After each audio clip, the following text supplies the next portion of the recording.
This is TWiT. Congress wants the CEOs of Facebook, Google, AT&T, Verizon, Comcast, and others to testify at a net neutrality hearing on September 7th. The so-called ground rules for the internet ecosystem will focus on potential legislation that will shape the future of the internet and potentially affect the bottom line of the companies testifying.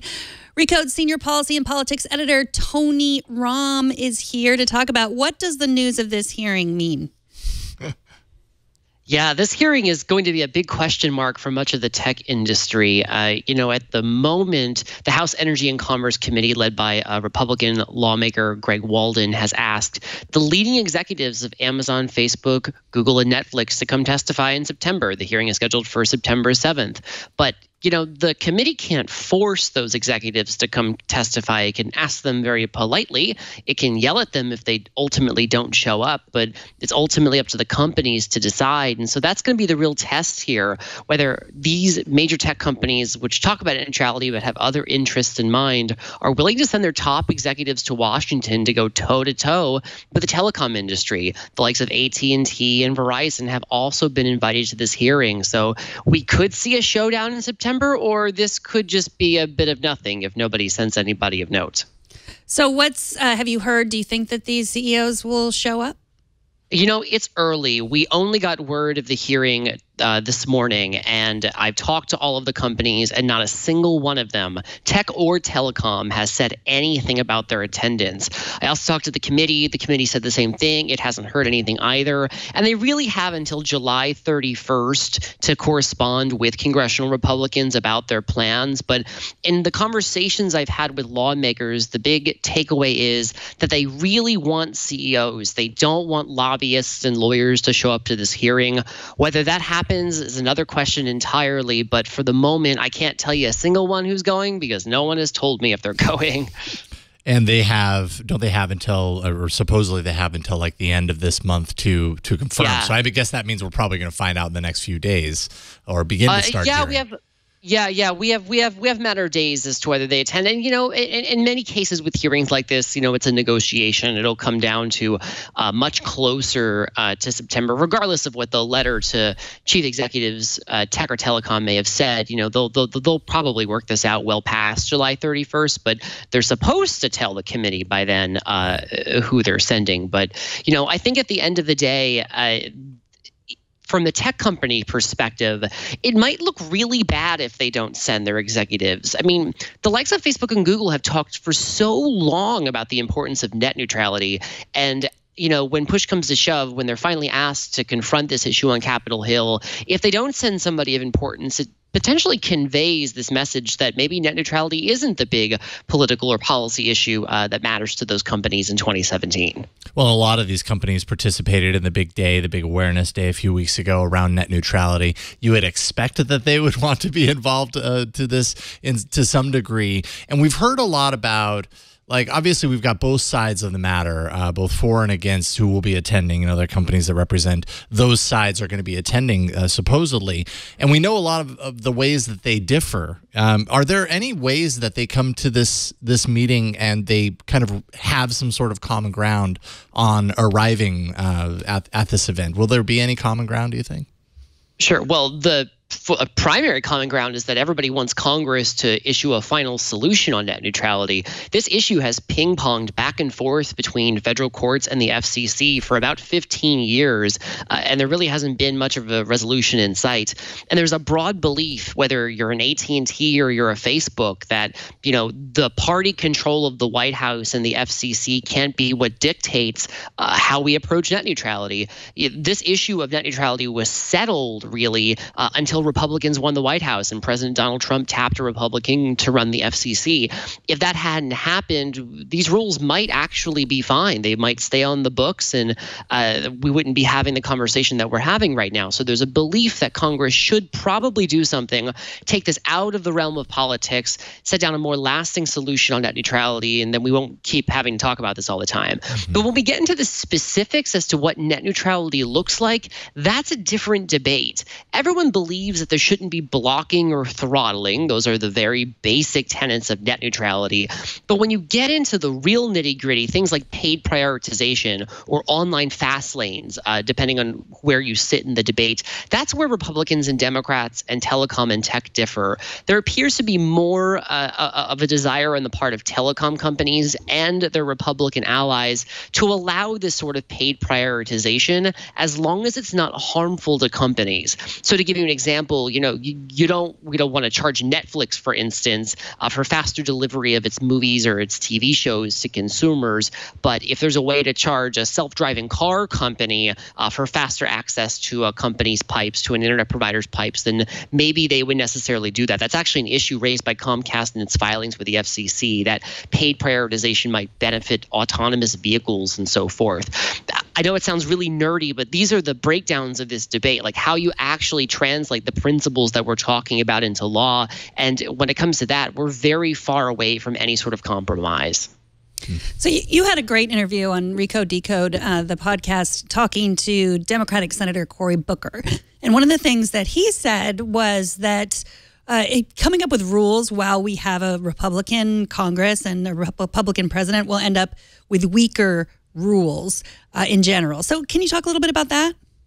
Yeah, Senator Booker's point was that as a Democrat who believes very strongly in the rules put in place by former President Barack Obama, it's kind of hard to negotiate with Republicans who don't like the rules put in place by former President Barack Obama. There are really two ways to look at that. On one hand, what Senator Booker is saying is that it's hard for Democrats to compromise knowing that President Trump probably would veto anything that looked like the rules that are currently on the government's books. And we should probably hit the pause button for a second and talk about those rules. They treat internet providers like an AT&T or a Comcast, much like old school telephone companies. It's utility-like regulation in order to enforce net neutrality. Telecom companies don't like it. Republicans don't like it. Democrats want that in place. And so Booker's point is that they aren't going to get that because even if they got close to it, Trump would veto it. But I think the thing that was missing in the conversation that we had was a recognition that the FCC already can trash these rules. They already have the votes at the FCC to eliminate the net neutrality rules that are currently on the government's books. So I don't know what Democrats are going to hold out for. It's going to happen whether they like it or not. Whether they get that sort of legislation that kind of finds a compromise in this issue is going to depend on whether Democrats and Republicans can sit in a room and actually hammer out their differences. But as we've seen in a number of contexts in the past couple months, whether it's technology or healthcare or what have you, that isn't a thing that's happening. So we're a far, far away from like having any sort of net neutrality legislation that can get anywhere close to the president's desk.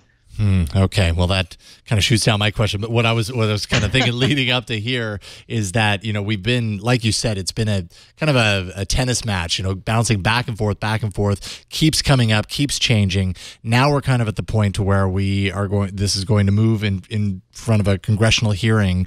And I guess what I'm wondering is, based on kind of where it's transitioning right now with Ajit Pai, seeking to basically repeal and move it out of the FCC's hands for the time being, net neutrality proponents may have been happy with the way it was, let's say. Do you think there's the possibility that they're going to be even happier with the changes that could come from the result of this? Or is this going to be a big kind of give and take on both sides? Everybody's going to be kind of mildly amused with what they get. There's no give and take at the FCC. Chairman Pai is going to delete the rules that are currently on the government's books with respect to net neutrality. Right. Those are the utility-like regulations that Democrats and lots of liberal groups and lots of tech companies currently support. And what he puts in their place is the subject of debate right now at the FCC. But there is a world in which Chairman Pai could choose not to put anything in their place at all. That was one of the things that he asked tech and telecom companies and others who were weighing into the agency to address in the comments that were due to the FCC about a week or so ago. He asked them if the FCC should have any rules on its books. So there's a world in which the FCC doesn't do anything at all. There's also nothing that forces Congress to touch net neutrality. If it washed its hands and walked away from this debate, that would be perfectly within Congress's remit. There's nothing that forces them to the table here.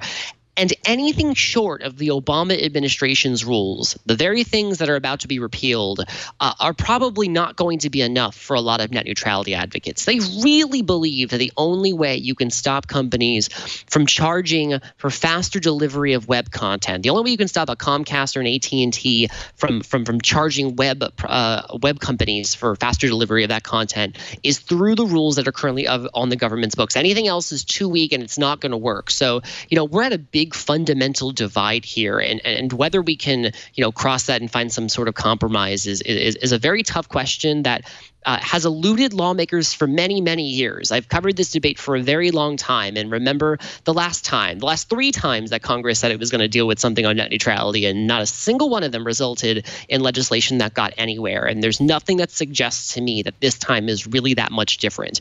The only difference probably is that Congress does even less now because of all the partisan differences between Democrats and Republicans. Right. We had Elliot Harmon from the EFF on a couple of weeks ago, and I asked him this question, and I'm going to ask you too.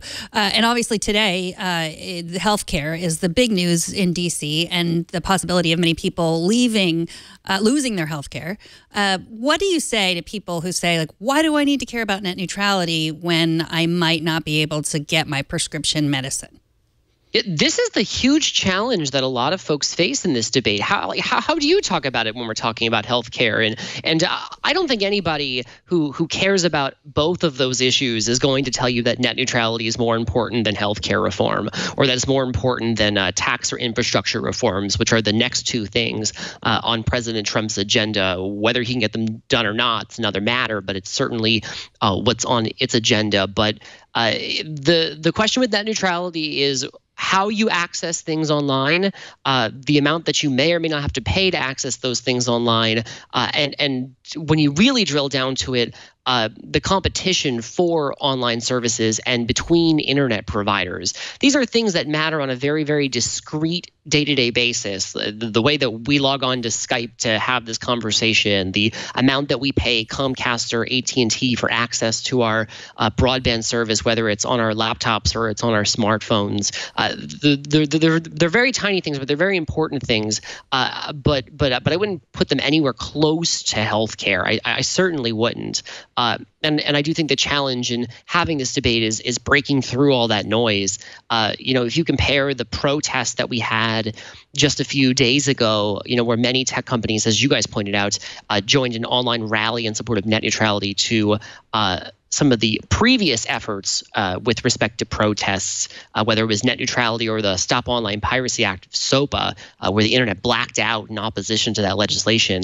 There's a big difference between those two. I just feel like people probably didn't notice this most recent go-around, this most recent protest, because there was so much else happening on Twitter, on Facebook, elsewhere, that was really dominating the political conversation. Things like healthcare that just have much higher stakes for most people in their day-to-day lives.